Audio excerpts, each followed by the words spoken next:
I think we are live, Mr. Yes, we Gassert. are. We are live. We are live. Look at that. All three of us are live.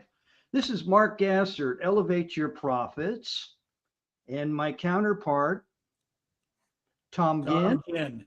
That's right. Welcome, everybody. No matter where you're at, turn on your tag and share this information out tonight. We never know who's going to influence. I'm really excited for our guests that we have coming in tonight. We're going to have some fun around sales and sales ideas and concepts and what it takes to be successful in that arena. So I'll turn it back to you, Mark, and I'll let you do the introduction. Okay, well, this man really doesn't need an introduction. I mean, Jay Jensen, if you haven't checked out his LinkedIn profile, much less a lot of different things he's done out there on video, and I want to see if I can pull up something here. This one I may have to share my screen, Tom, so Okay. Oh boy. it is of the man himself. Let me see. Let me go back here. I'm going to share my screen. Yeah, you're going to like this, Jay. This is you a couple years back. And, you know, it's good stuff. It's always good stuff. Let's see if we can get this going here. I think that's where it usually ends up. But I heard her talking about she found these virtual reality. I'm going to start. Good evening from downtown Sioux Falls, South Dakota. I'm sitting here at the home office of Sales Inc., sitting here in my newly renovated professional studio. Today I was sitting here. I was in my daughter's room. I was looking for something. I can't remember what it was. But, you know, if I ever lose anything, that's where it usually ends up. But I heard her talking about she found these virtual reality goggles. And I said, you know what? I've heard so much about them. I'm going to try them on. And I tell you what, I haven't been able to take them off because, dude, it's freaky. It's like, it's so realistic. It's just, it's crazy. I can see why this is probably the number one, you know, technology advancement, whatever that's happened in my lifetime. It's just, wow. It's telling you, it's so realistic. I've got to take it off. I can't do this video with it, but you know, it's funny with these, you know, virtual reality and vision. It even applies to sales. I mean, you know, the reality of sales is it's all about God gave you 2 ears, 1 mouth. God also gave you 2 eyes. What happened there? I think I ran out of things to say. No. Well, we can come back to that. Yeah. We can come back to that. We had a little glitch here, but let me see.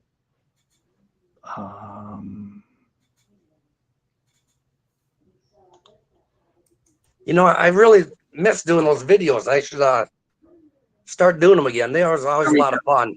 We'll come back to that. We got halfway through and it glitched, but I got a big kick out of that. And let me see something here, because there is a part there. I really want to get this thing. Here we go.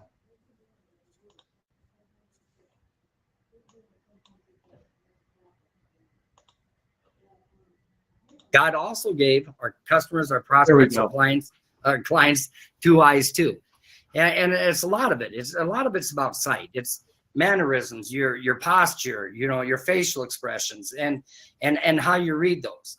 You know, another thing too is how we, you know, see the customer's problem, their pain, and what our solution is. And then the next thing is how the customer sees our solution. Is it something that's going to work for them? You know, and that's, again, that has to do with sight.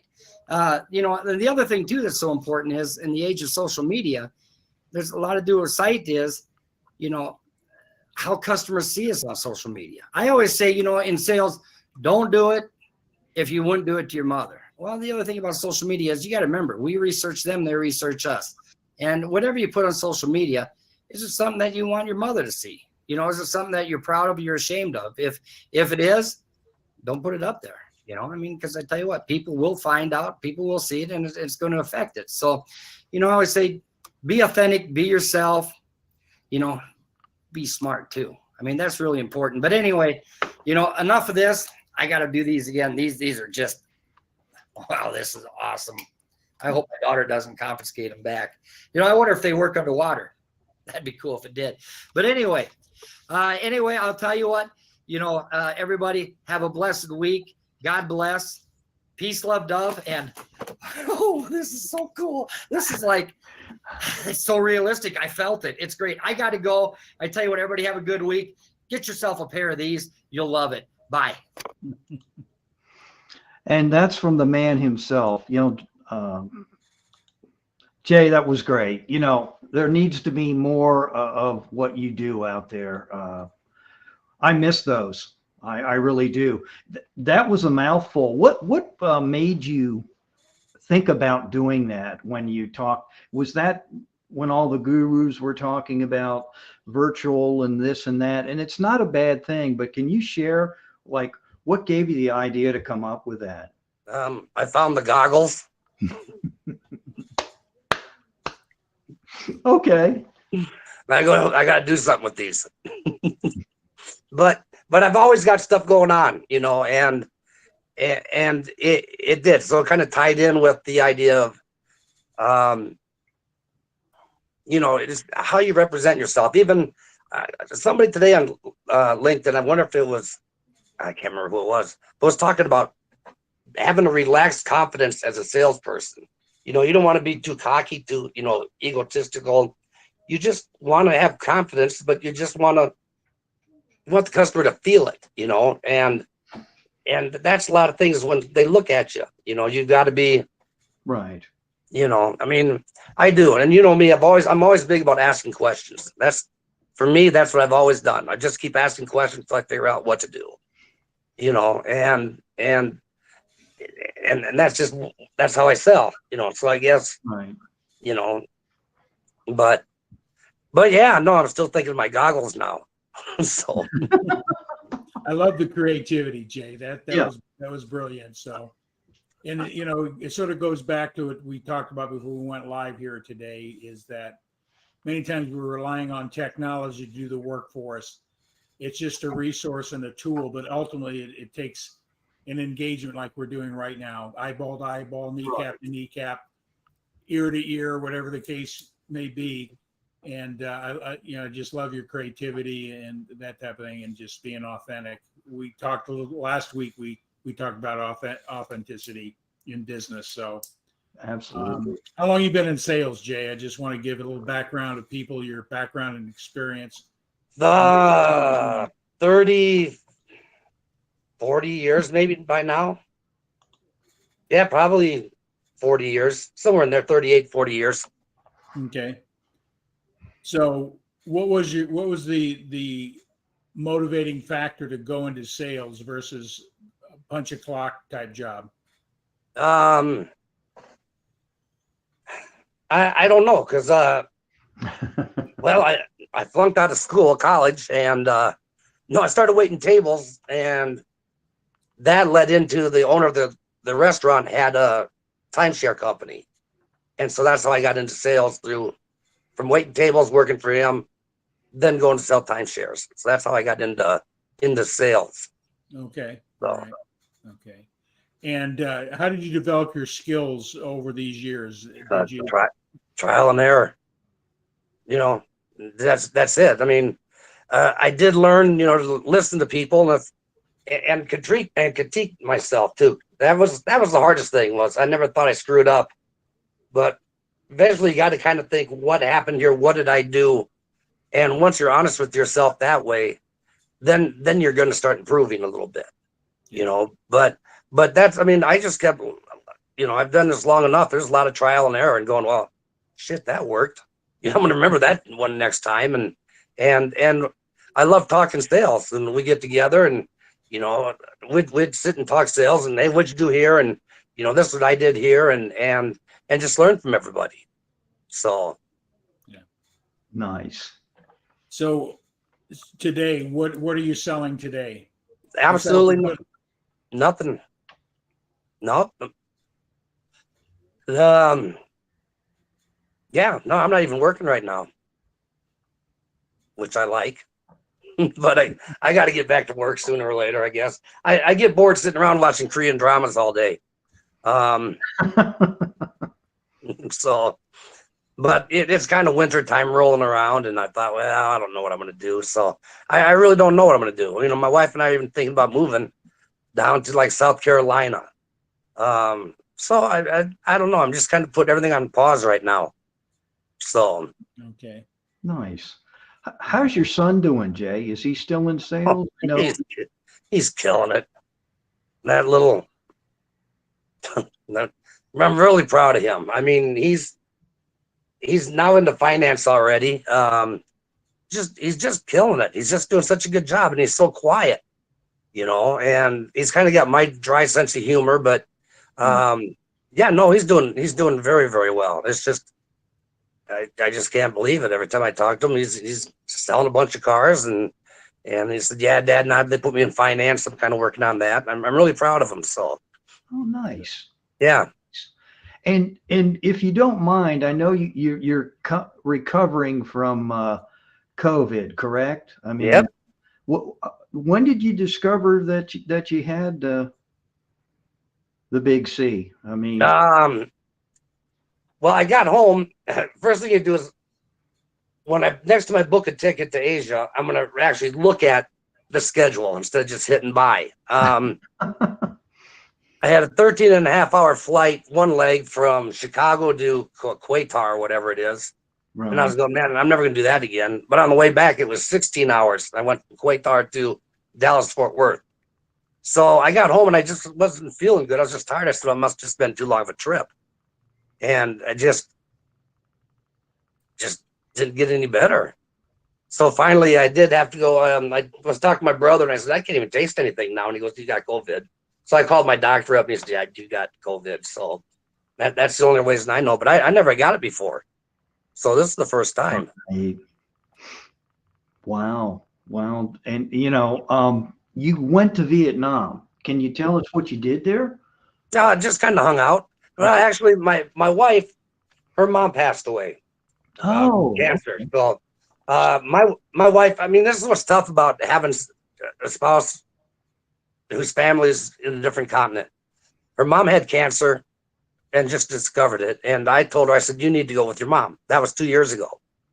But I said, you can't. It was you can't sit here. You're not. You got to be with your mom because you're going to drive yourself nuts. So unfortunately, she looked like she was getting better. And then my wife came home for a while. Then she went back to get the last surgery, and then she was done. So I went back for the funeral, kind of say, give my respects to mom, and then see a lot of family. I've been back there for about 3 years. I just love it over there. It's just it's just fun. I don't know what it is. I don't speak a lick of language or anything. I don't eat seafood, but I sure have a lot of fun.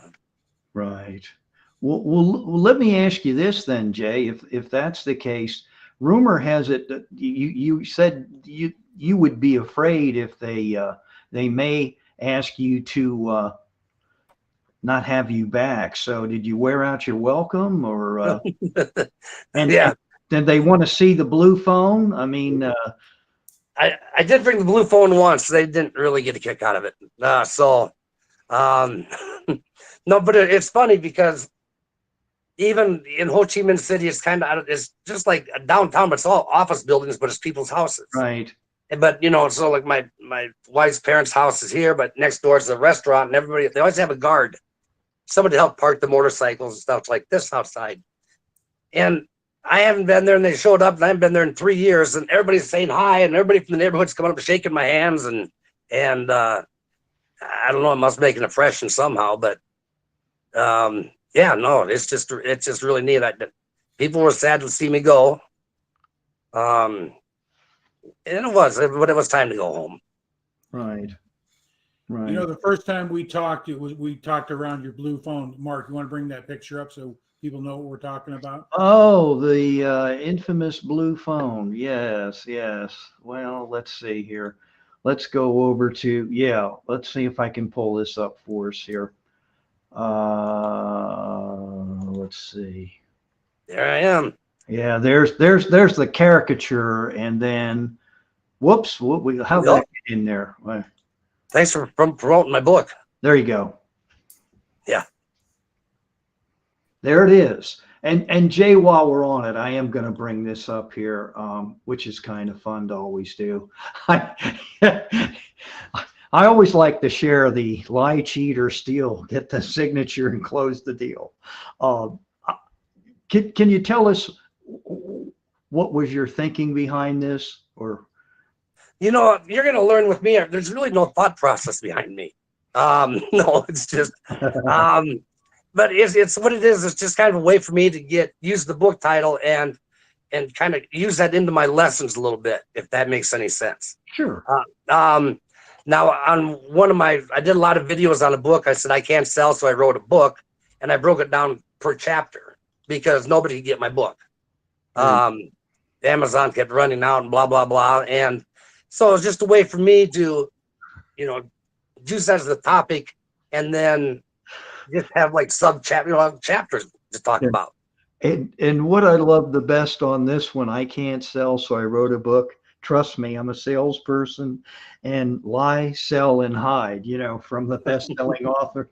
It's just, some wild stuff that you come up with. ADD is great if once you know you have it. So It's just too much. But anyway, and you're always a lot of fun about that. Before we got on here, now Mark Hunter, I like his content, and he also has said, and just here of recent, about closing a sale. What you're really doing is opening up a relationship. And to me, that's kind of what you epitomized in your sales career, how you approach people, just like you're dealing with us right now. I feel very comfortable. There's no doubt in my mind when people meet you, they like you, they feel like you're competent, they feel like they can trust you. And that's half the battle right there. And as you're asking questions, they realize, hey, he's really trying to help me make a decision here. But you do it in such a manner that it looks easy, but it's not. Because, some people have questions and it's almost like they're being interrogated, like, where were you on the night of the 3rd, and they get into this sequential questioning. But yours is more conversational. Well, I always say, don't conversate, don't interrogate. Right. And then somebody said, there's no such word as conversate. And I said, aha, look in the dictionary, there it was. But it is. You're just having a conversation. It's just like, what kind of toppings from an order pizza, what do you like for toppings? I mean, just non-threatening, but, you just find out. You ask a lot of questions. And I'll tell people, I'm going to ask you a bunch of questions, but, there's a reason for it. So, and they usually, again, we have a lot of fun when I ask questions too. And then, but I think they can tell I care. And I'm always thinking, if they bring something up, I'm going, oh crap, I got to remember this one, so, Right. But the more questions you ask, the closer you're going to get to a sale. That's just all there is to it. And let me ask you this, Jay, with that, your approach, have you ever used, I'm sure you have at some point, but when you first started out, you didn't, like people talk about their CRM. I've heard, like, for some, it's going to be the do all end all. There are very sophisticated pieces of technology out there from a CRM standpoint, but you're kind of old fashioned where you kind of use a notepad and a pen and you take it from there. Tell us what you think. Do you feel like there's good tools? And I use the word tool, but do you feel like some people rely too heavily on the tool as opposed to dealing with people? Because that's what we're dealing with, right? Yeah,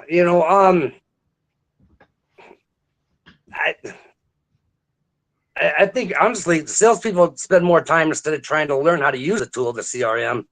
They spend too much time trying to figure out how not to use it, but look like they're using it. If that makes any sense. No, it does. But it is. I mean, I use my CRM. I put all my information in there, but I always have my yellow, legal pad right there. And it's so much easier instead of going, oh crap. Somebody was looking for something like this. I can just leaf through my book instead of trying to sit there and, go through all my notes on my CRM. So it's just easier. It's just, I write it down, it's there, and then I put my notes in there. But I do always put it in the CRM too, because if I'm not there, somebody comes in, they got some questions, everything's right there from, you know, the manager or the other salesperson to help me out. So, Right. but too many times I see a CRM, even the managers, they use it as punishment. You know, they look for ways to use the CRM to, I'm trying to say, not put you down, but it's just punish you, if that makes any sense. You know, here, my CRM, here, I got all the information. How can I help you? But instead, the manager's looking at it going, well, blah, blah, blah. And they look for the negative. That's the problem with sales too much is just, and why does everybody have to be so negative? I mean, that doesn't sell. You know, I mean, look at the best I've ever done is I look at the managers, is the ones always been there trying to help me and keep an upbeat, you know, be upbeat about the sale. Right. So, you know, and that's what I just believe is, but there's so much negativity and even when I'm even selling cars, I always go in the office, but there's 18 other salespeople. I'm trying to sell a car here, and I got salespeople chirping in from all over, and the managers are talking about what's for lunch or the ball game. I'm going, dude, I'm trying to sell something here. So, you know, I mean, I don't know. Now you got me off a little tangent there, buddy. I think COVID just kicked in. Oh, I'm sorry. I didn't mean to get. No, but you know what I mean. But yeah, the CRM, you got to understand it is. You should. I guess your question was, yeah, you should rely on it to an extent. You know. Right. You made a comment, and this will go out to sales managers, is they use it as an activity monitor. How many calls you make, how many follow-ups you do. You have more success if you just manage your numbers more effectively. And I can never get into that as a manager myself, is using that as a barometer of one's success. There's a place for it, but like you said, sometimes you feel like you're getting beat up or punished because you have a tool. Say, hey, listen, you only made, Mark can relate to this. You only made 97 calls. The quota was 100. So what happened today? You know, so yeah. Instead of compliment, hey, you got 97 in, let's take a look at the results. What's out there that we can help you with, move the next transaction forward. Well, and see, the other thing with the CRM is you got to have a manager who's actively on top of it for you, because pretty soon you're dogged with people that aren't going to buy. You scheduled a follow up in 6 months, but they keep, a task shows up every day. Call this guy, and you're trying to kill it, but you can't because you don't have the access to it. You know, so you tell the manager, please kill this, you know, but pretty soon I've got 93 overdue tasks because, you know, Mr. Jones died. I can't get a hold of him, you know, but can somebody update this and clear this out for me? Then the manager, well, gee, I suppose, you know, I can do it. I'll take one less cigarette break or whatever. You know what I mean? It's just, but then they pout and whine and everything else. But you got to have a manager that's going to look at your CRM and go through it with you, you know, and update it. Okay, this guy's done. Nothing you can do. Perfect. Let's get him out of there. You know, file up for 6 months down the road. You know what he's looking for. So if something does come up, you know, that's what you need to do. That's a great point, what you just said there. Put it out for 6 months and then revisit it. You know, you never know. But yeah, don't stress over it. If it's not gonna happen, move on to the next, you know. Yeah, I mean, it is. Am I going to sell them? Do I have a shot, or do I have something here? I wrote a post once about salespeople. We just hate to quit. I don't like to kill a lead. Yeah. I know I can get it, you know, but pretty soon you got so many maybes and you're just buried in them. You're going, dude, do I have a shot? You know, is there something here? No, maybe. Is it yes or no? Right. And then then kill it. You know, if I go, no, I don't, you know, so. That's a great point. Tom? In your selling career, you sold tangible things such as something you could touch, and cars and motorhomes and all that. Have you ever sold non-tangibles, you know, such as financial service? No. Oh no, you don't want me handling anybody's money. No, I mean timeshare. People are talking about that So what am I buying? Well, your dreams, but you don't really own anything. You don't own anything, but even like financials, there's still a tangible item there. It's going to be your bank account, your retirement fund. So, but yeah, I sold so much different stuff. It's just hard to say, Right. But I'll tell you, if I don't like something, if I don't believe in a product, I can't sell it. I mean, if I can't get behind it, if I don't think it's the greatest thing, I just can't do it. I'm not that good of an actor. Yeah. So. Totally agree with you. Everything I've ever sold is I've been a end user of the product and or service and had some benefit from it, and then just want to share the good news with other people. And I think that's the approach I've always taken is, hey, I've just got some information here that I've taken advantage of. It may be a benefit for you. Take a good look at it. Right. Any questions, give me a shout, and I'll be glad to see if it's a right fit for you. So just sharing good news, I think, is part of sales. There's some good news here. You got a problem, you got a situation. I think I have something it's worth your time to take a look at. Let's find a time to chat.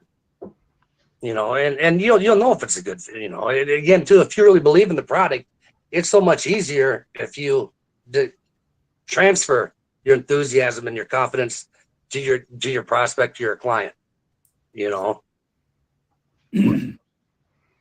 That is a great point. Jay, let me ask you this. Now that you're not quote unquote working, but I'm sure you're doing more now than since you're pseudo retired or whatever, or you may come out of retirement and set the world on fire again. But what books do you read? Like what books, sales books or anything do you? I've got a whole shelf of books that people sent me, and I've looked at them, and I've read them, and it is good to get other people's points, perspectives. How can I put this anymore though? But the books are starting to be all, boilerplated. They're all the same, except different stories. I started off in sales and I was selling this, and the next office, it's just, it's diluted down. I mean, again, you look at, Dale Carnegie and even Mark Hunter. I mean, I believe his stories and I learned from that. That's why I like Mark Hunter. I mean, because I know he's done what he's talking about. Right. So, but I do read, because you do pick up a couple things here and there, but lately I just haven't. I'm gonna share this with you. Is I've been in sales and sales manager for years, and my most successful people that I've ever, I guess, coached or mentored in the sales leadership role is when I see people succeeding, they have a strong relationship with money. They're not afraid to ask for it. Unfortunately, those that are struggling in sales is their relationship with money is sometimes they don't think, well, shoot, my bank account's low. How can I ask this guy to write me a $10,000 check when I'm broke? I mean, there's psychological things going on there. What would you say about that concept? How many people, if you're going to sell at 747, right? Even you got the money in your bank account to buy one, you got to have a pretty good relationship. Yeah. It's really never bothered me. I've never really looked at it that way because, there are people. I mean, there's $100,000 and $150,000 cars I sold. And it's just, good for them. That they can afford it. And I'm not afraid to ask for the money. I mean, they're here to buy something, or at least they're the ones that came to look at this thing. So I got to tell them what the price is, and I've learned, I guess, through the years too, is you can't prejudge, well, these guys can't afford that. Of course, we've all know the story about that. The farmer walks in, blah, blah, blah. But it isn't. It's not my job to worry about the money. I'll tell them what the price is and they can figure it out. So, but I've never been really worried about, if they can't afford it, then they'll just tell me too. But I know what you're saying is, it's like when I first got into the business too, it's just like, holy crap, that's a lot of money, so. Yeah. But I've never been, and it's funny, people are afraid to ask for the sale. I've seen so many salespeople have an appointment show up. They've been talking to them on the phone. they'll come in and spend 2 hours with them and they leave.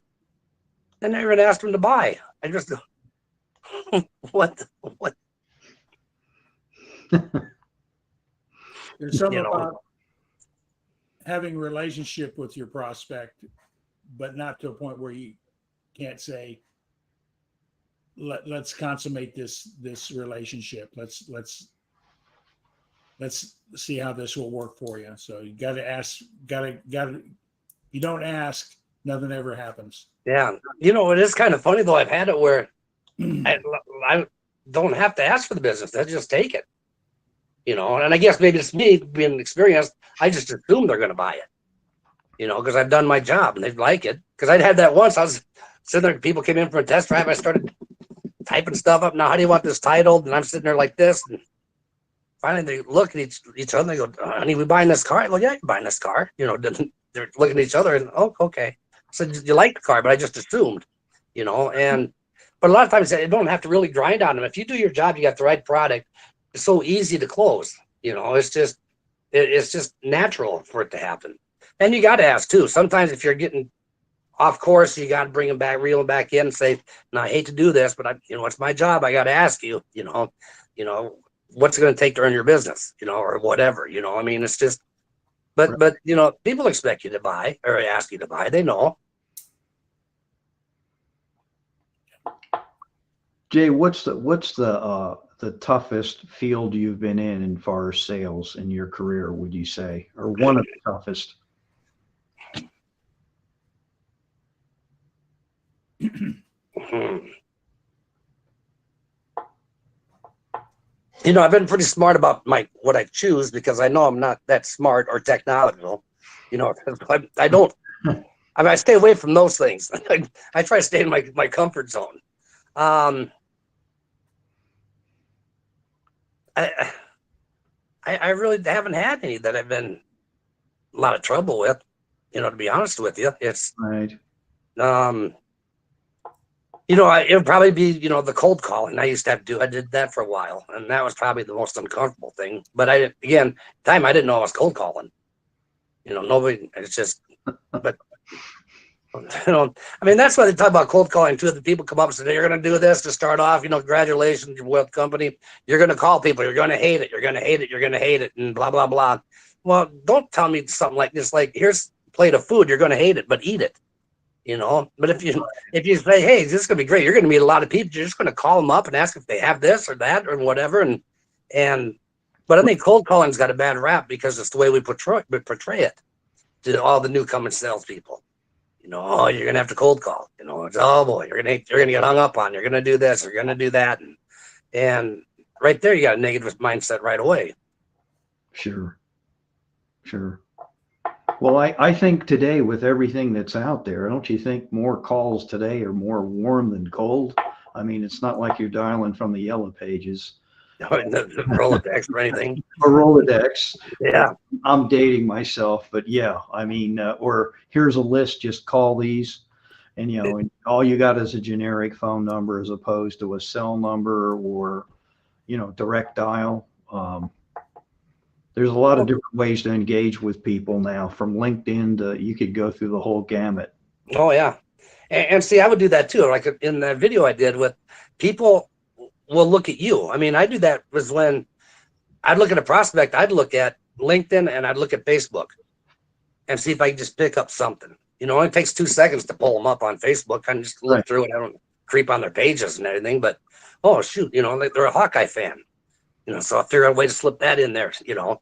About the Hawkeyes. Can't score any points, but they're winning, you know, I mean, but just something, but you know, and that helps warm me up too a little bit, you know, I mean, but it is, I mean, you need to do a little research just because it's easier. You at least you know what you're getting yourself into. Yeah, I think that's a great point. It makes you more human. Like, hey, I just noticed like you went to the University of Kansas or, you know, wherever you're from. And I didn't realize, you know, you're into football, or it's amazing what you can find out. Yeah. And all you got to do is bring that into the picture. And they're like, oh yeah, man, we really lost a tough game. I know Tom is a Badgers fan, but Yeah, Wisconsin, and yeah, I'm just saying, you know, I won't claim I'm an Atlanta Falcons fan. I live here around here, but What happened to them? I don't know. They're trying. They're trying. Oh, the It's like the Vikings. Packers, they're trying to. Yeah. Yeah, that was a good game though. The Vikings and the Falcons. You know, and the other thing too is if you make a friend or relationship, you know, they always say don't check in. Don't ever tell them that's weak. That's weak. That BS. You know, I'd call up and I'd just go, hey, dude, I see you're in the middle of a snowstorm. You know, and just talk about everything, but I'd get my name out there in front of them Right. because that's what I would do. You know, and I like people, and it is like, man, you got like 38 inches of snow. You know, and I leave it at that. And if they want to bring something up, that's fine too. You know, and I just say, okay, that's just all I want to do is just, you know, touch base with you. Sure. But I have no problem with anybody following up with me. And that's the big buzzword now. No follow up. Don't say you're following up. That's weak. I'd rather just have you tell me you're following up with me instead of coming up with some stupid thing like I'm an idiot, you know, different verbiage or whatnot, you know. Hey, thanks for following up. Yeah, cool, dude, because I didn't get a chance to get back to you. I'm busy, you know. There's so many, they're making sales too hard, you know, and then make sure the verbiage is all right. And I have no problem with, hey, just following up with you. I mean, I just spent, you know, probably 4 or 5 hours with this customer. Of course, I'm going to follow up. Right. Hey, you know, I'm going to just say, do you have any, you know, questions or anything? Or, you know, I'm just following up because that's what I'm doing, you know. You know, don't call them and say, well, I'm going to have an ice cream cone. Well, do you like waffle cones or should, you know? I mean, it's just, no, I'm following up. I want to just see if you have any questions. They might not have a chance to get back to you yet or whatever, you know. But don't be afraid to follow up. I don't care what those gurus say. Right. That's a great point. You know, but still do it where you still have something else to offer too. You know, so because every time you reach out, you got to be doing something for the customer. Now, if I just following up, I'm doing it for me. I'm not doing anything for them. You know, so you know, always have still a game plan when you follow up, but don't be afraid to say you're following up. I mean, that's just a good lead into what you want to know. I've got questions I got to ask you. I'm following up. Did you have a chance to talk, you know, go over this material with your boss, or where you at on this, or what can I do to help you, or, you know, I mean, Right. I'm there to sell something. Oh, absolutely. That's a great point, man. Yeah, what you said about your offerings more value than the original conversation. And, you know, you just make sure you got something that you can give them. If you're selling vehicles and motorhomes and stuff, hey, listen, I ran across a very unique financing package that might be of interest for you for that motorhome. So you bring some value to them so that you're trying to help them with the best possible solution. Yeah, or sometimes I might even just, I don't know where I'm at and I can't bump them. Well, I'll throw something else up. Hey, you know, I know you guys really like that motorhome that we looked at and you've been drooling over it for a couple of weeks, but I don't know what's going on here, but I just took in something else for you. Now it's about 40 years older. It doesn't run, you know, but this might be the perfect thing for you. But again, it's the old takeaway. But again, too, then all of a sudden they start talking about, no, we want to stay with this one because we like this, this, and this. So it's, well, it's time for you to own this, and this, you know? So, but Funny. That's funny.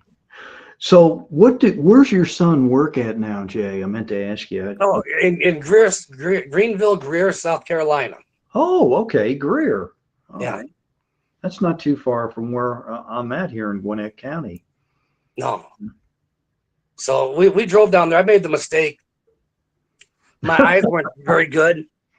And we're driving, and I never drive anywhere, you know, and we're going. By the time I hit St. Louis, it's dark. I can't see nothing. I thought my glasses were all out of whatever.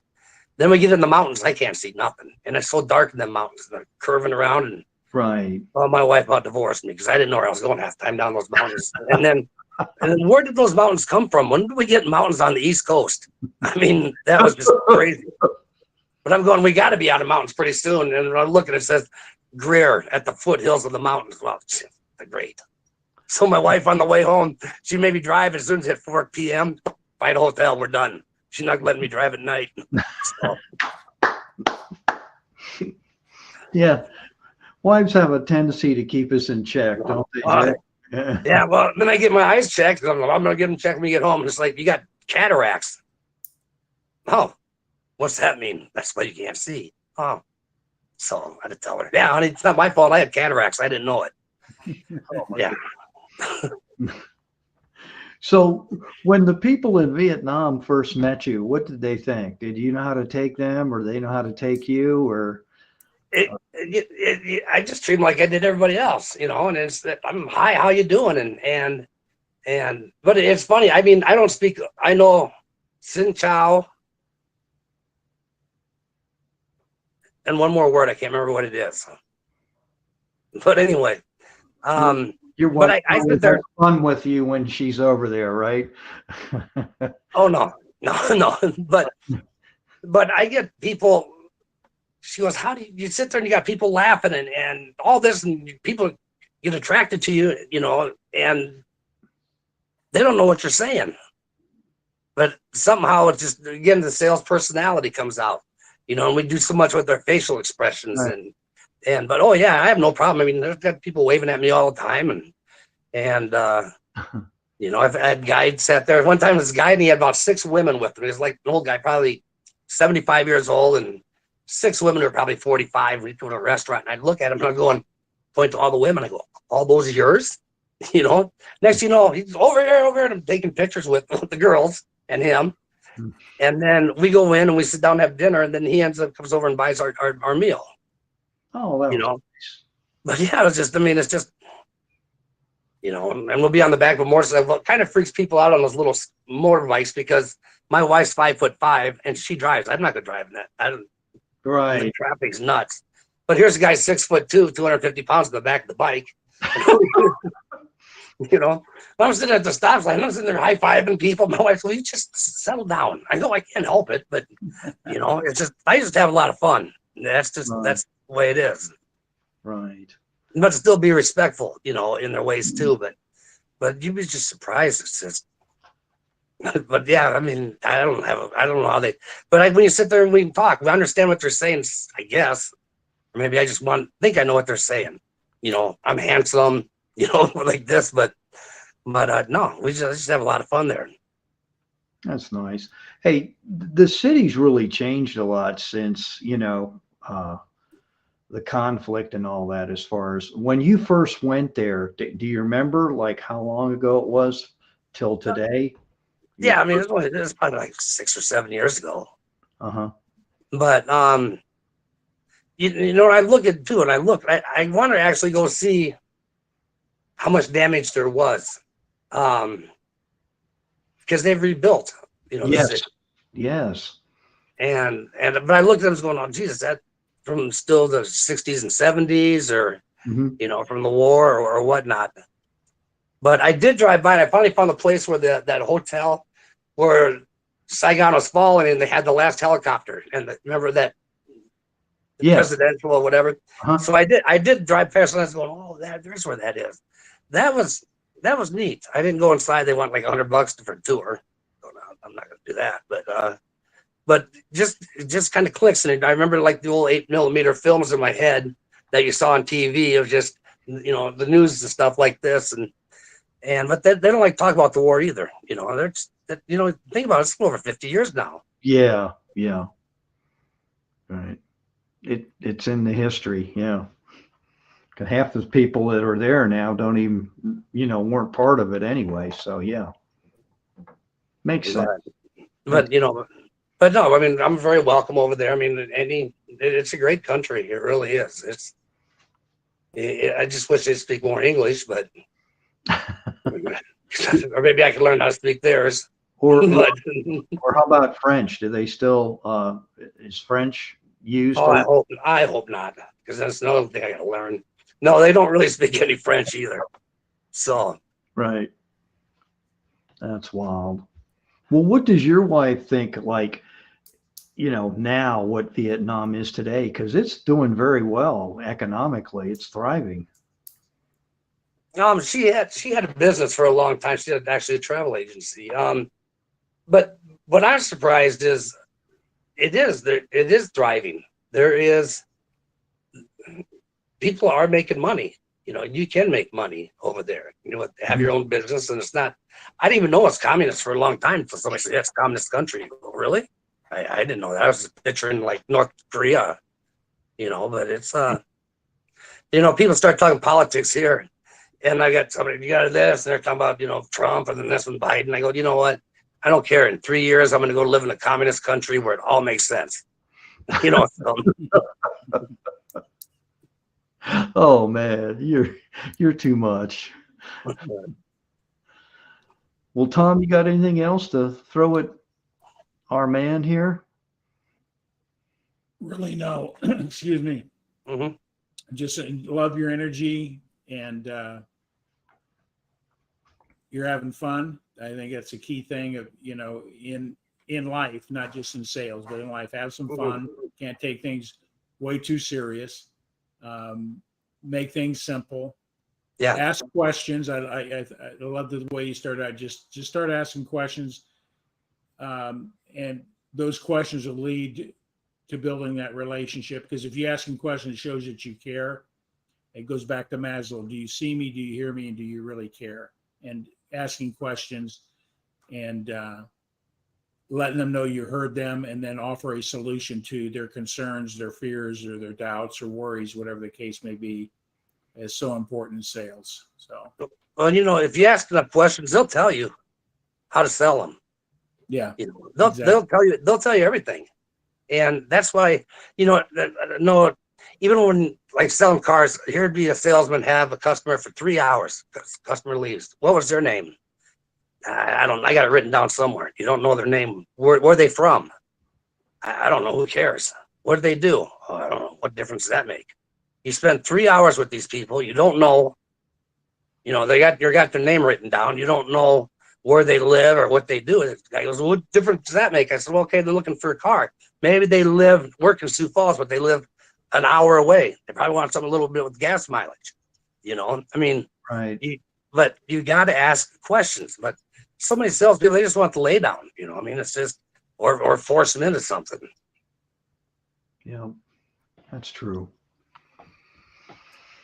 Well, Jay, it's a pleasure, and you know we're kind of at 7:12. Tom, you believe that? Now, I will share with everyone, if you listen to this on a replay, we had a lot of fun getting all connected here. So, and that's the beauty of technology, you know, and behind the scenes making this happen. And Jay, I've always enjoyed talking with you. And thank you. I'm gonna bring it up, but that's your deal on the Canva, you know. Oh yeah. I think that's kind of cool that you're gonna, you know, implement that. I can't wait to see how that turns out. Yeah, I mean, yeah, it'd be nice to actually write something for a change instead of just a book title. right. You know, like my other books. So, but yeah, I mean, that is one thing I do though, is even though I'm not working, I'm always trying to figure out, I'm doing something sales related. And that's what that Canva thing started with. So That's nice. Is that something you took on yourself, just like through the years, kind of going back and saying, hey, I want to put something together and help future salespeople out, or just give them an idea, or? yeah, you know, and I like that because it's kind of comic book form, and we know salespeople aren't the brightest and they don't like to read. So if I turn it into a comic book, then I got a shot. You're a piece of work, you know that, sir. I'm just gonna do something here and share the screen. I think, there you go. I'm just gonna share that so everybody can see it. No, I did rewrite my headlines, so I got a lot of crap on my profile headlines. And you know what I noticed? That's a cell phone. It's not a blue phone. So that was interesting to you know, see that. So I thought that was neat. But I'm looking forward to seeing the finished product of that. Yep. You know. Yeah, when it's done, let us know. We'll I'll do that. make sure we do another Yeah, Yeah. I would love to have you come on, and because it's pretty extensive. How many slides is that? Like about 50, 60, or I think so. yeah. So Yeah. it is pretty extensive. I mean, I went through it real quick, and you talked about, your profile, be professional with your photo, And I've been nominated as the worst profile in LinkedIn. I'm the guy that when they want to show a wrong profile, they show mine. I've Oh, been told that on multiple podcasts. They said, but somehow it still works for you. I'm going, oh man, you're too much. You're gonna get me going here, but you know, you always bring a unique style, and heck, I'd buy some from you just hanging out with you. That's why I was kiddingly saying, did the folks from Vietnam say, hey, you can no more visiting, but it sounds like they love you over there. Next Yeah. to having a franchise, you might start something here, some sort of sales training over there for those folks. yeah. But, and if I ever did that, I just kind of wanted to do too, is I wanted to get LinkedIn and maybe do something remotely. I'd like to get into sales training, a little bit, coaching, Yeah. but to keep myself busy. And I think I'd be good at, I help my son too, but I've never failed. I've always had people call or send me a message. Hey, I got to do this. Let me tell you what's going on. And I got to do this within 3 months or I'm going to be fired. What do I do? And, just whatever. But, a lot of times people just need to have somebody help them a little bit, Sure. even listen to you a little bit. Sure. But I would like to get into sales coaching because I like to help people. I think you said something very profound when you were talking about, most salespeople. It's kind of analogous to me in baseball. No one picks up the phone to call upon somebody and say, gee, I want to lose this sale. Or if they're a baseball player, gee, I'm up here at the plate, I want to strike out. I don't think anybody intends to do that. And, with people like yourself out there, yeah, you definitely would bring something to the table to help younger people that are thinking about going into sales, because it is different. Yeah, it is. And a lot of times too, the managers they don't have time to help or they don't care, which is stupid because I'm thinking this is how you make your money isn't what they sell. You want to make sure everybody be successful, but who knows? So, but yeah, nothing helps me more than those people I've helped even on LinkedIn where they send me, hey, great, I hit my goal. Thank you so much. And it makes me feel good. It really does. I can imagine. Yeah, that's a great thing. So Tom, anything else? Because I'm about ready to wind this thing down Why here. don't we wind it down and then you can terminate the stream with our Be Connected. Okay. All right, guys.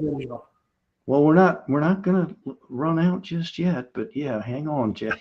Jay, Oh, don't worry. We just got this thing running. I'm not going to leave until I have. Oh my goodness.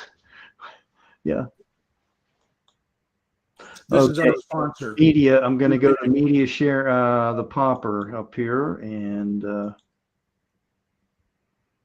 we're going to end this right here.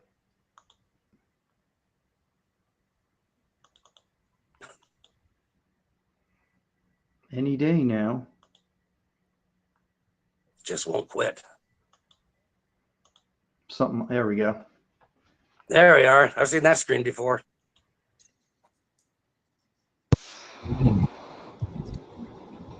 I've been there.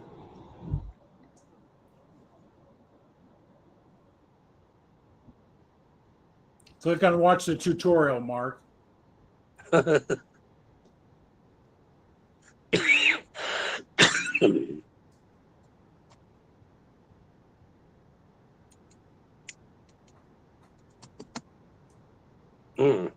See there still?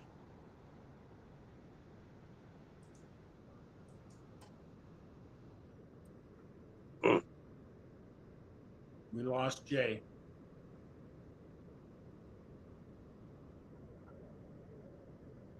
Mark, we lost Jay. So Okay. the video didn't play. try it again, my friend.